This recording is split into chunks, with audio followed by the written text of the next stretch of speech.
Shalom, salam sejahtera, senang bisa berjumpa lagi dalam pemberitaan firman Tuhan hari ini. Mari kita berdoa. Tuhan, terima kasih ada kesempatan bagi kami mendengarkan firman-Mu. Roh Kudus terangi hati kami, sehingga kami dapat memahami firman-Mu dengan baik dalam nama Yesus. Amin. Pembacaan firman Tuhan dari Lukas pasal 12 ayat 40.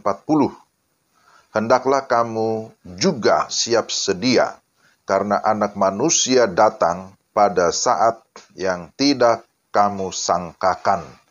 Demikianlah firman Tuhan. Kali ini saya akan menyampaikan tema waspada terhadap ketumpulan rohani. Nah, saudara, pada pembahasan sebelumnya, saya sudah menyampaikan bahwa setiap kita harus memiliki kewaspadaan. Waspada terhadap pengajaran yang sesat, waspada terhadap ketamakan ataupun kerakusan, waspada terhadap segala kekhawatiran. Nah, sekarang kita diajar oleh firman Tuhan supaya waspada terhadap ketumpulan rohani berkaitan dengan hal-hal yang akan datang. Jadi Yesus di dalam bagian ini mengalihkan penekanannya dari yang sebelumnya berbicara tentang hal kekhawatiran pada masa kini kepada satu kewaspadaan tentang masa depan. Jadi saudara-saudara, salah satu cara terbaik untuk bisa mengatasi kemunafikan, untuk bisa mengatasi ketamakan, untuk bisa mengatasi kekhawatiran adalah dengan cara kita siap sedia menantikan kedatangan Tuhan. Ini bicara tentang eskatologi, tentang hal-hal yang akan datang. Saudara percaya bahwa Yesus akan datang kembali? Saya percaya bahwa Dia akan datang. Walaupun kita tidak tahu persisnya tanggal berapa. Tapi Alkitab menyatakan bahwa Dia akan datang kembali. Tapi sebelum Dia datang, maka kita diminta untuk tetap hidup di dalam kewaspadaan. Berjaga-jagalah, karena kita tidak tahu kapan waktunya akan datang. Kita diminta untuk tetap hidup di dalam penantian akan kedatangannya. Dan bagaimana kita mengisi waktu, mengisi kesempatan yang ada dalam penantian kedatangan Kristus kembali.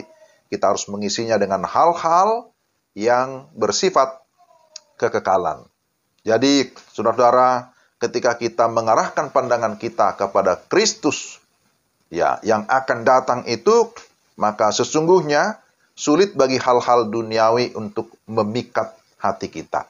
Tetapi ketika kita tidak berjaga-jaga, tidak fokus kepada Kristus, maka hal-hal duniawi akan datang memikat hati kita, bahkan mengikat hati kita.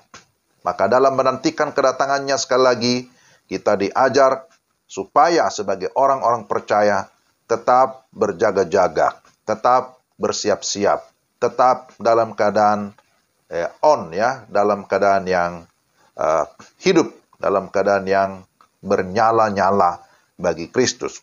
Nah, sekali lagi, Dia pasti akan datang, walaupun kita belum tahu kapan persis kedatangannya. Seperti disebutkan Nuh yang terus membangun bahtera, walaupun dia tidak tahu kapan air bah itu datang, tetapi dia terus membangun bahtera sampai akhirnya air bah datang, ia dan keluarganya pun selamat. Maka mari kita terus bertekun bekerja, setia melayani sebagai seorang pekerja, sebagai seorang hamba. Jangan kita teledor seperti 5 perempuan yang bodoh, tetapi haruslah kita bijaksana, bahwa 5 perempuan bijaksana, mereka ikut masuk dalam kebahagiaan bersama dengan sang pengantin. Nah, itu kalau kita lihat di dalam ayat 37 dalam Lukas pasal 12 dikatakan, berbahagialah hamba-hamba yang didapati tuannya berjaga-jaga. Ketika ia datang, aku berkata kepadamu, sesungguhnya ia akan mengikat pinggangnya dan mempersilakan mereka duduk makan. Dan dia akan datang melayani mereka. Ya, kemudian dalam ayat 43, akan tetapi jikalau hamba itu jahat dan berkata di dalam hatinya, Tuanku tidak datang-datang, lalu ia mulai memukul hamba-hamba laki-laki dan hamba-hamba perempuan, dan makan, minum, dan mabuk, maka Tuan hamba itu akan datang pada hari yang tidak disangkakannya, dan pada saat yang tidak diketahuinya, dan akan membunuh dia dan membuat dia senasib dengan orang-orang yang tidak setia. Jadi di sini kita melihat bahwa bicara tentang kedatangan Kristus kembali, ini mengajar kita untuk selalu memiliki kepekaan secara rohani. Jangan kita mengabaikan apa yang merupakan tugas tanggung jawab kita masing-masing. Tuhan menghendaki agar kita sebagai umatnya tetap berada di dalam ketekunan iman, berada di dalam kekencangan rohani, di dalam kepekaan rohani, sehingga kita dapat memahami kehendak Allah. Jadi mari kita tetap waspada dalam menantikan kedatangannya. Jangan mau terpikat oleh spirit duniawi.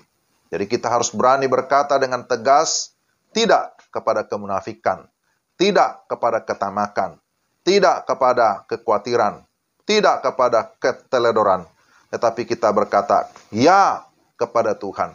Aku mau melakukan kehendak-Mu.